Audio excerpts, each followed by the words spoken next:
ជាគ្រូតស៊ូបងរៀនប្រត់ប្រដៅព្រៀនកូនចៅប្រុងស្រីព្រួងថាចំណេញពិតវិសេះក្រៃប្រសើរឡើងអ្វីនៃទ្រព្យទាំងឡាយអាណិតស្រឡាញ់ពោពេញដួងចិត្តប្រោះប្រ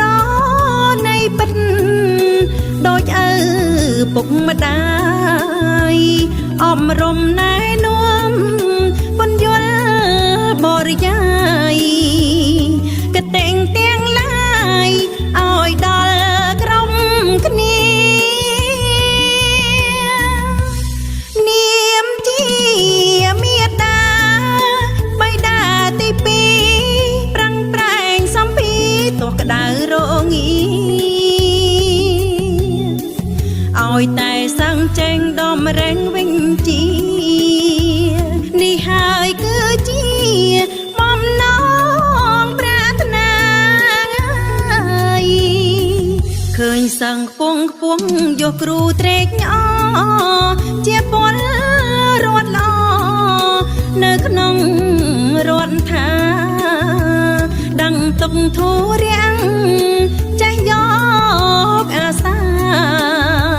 ដឹងគុណទេវតាសពសាធុងជន់អោកាំងកូនរៀនមានសន្តិភាពចេះដឹងជ្រួតជ្រាបកុំធ្វេសភ្លេចគុណសំដេចតែចោតស៊ូរែកពុនធំក្រៃអាំងណាន់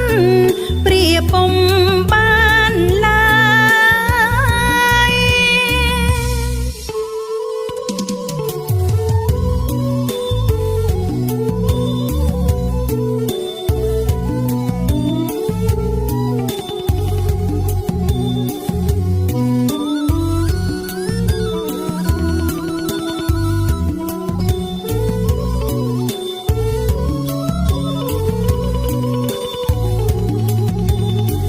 ឃើញសឹងខ្ពងខ្ពស់យកគ្រូត្រេកអរជាពល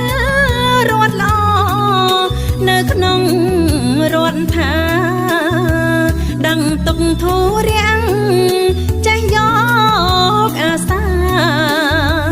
ដឹងគុណទេវតាសពសាធុងជន់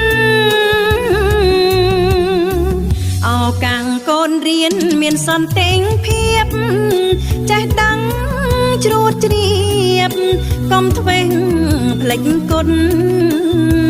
សំដេចតែចោតស៊ូរែកពុនធំក្រៃអាំងណាន់ព្រាពុំ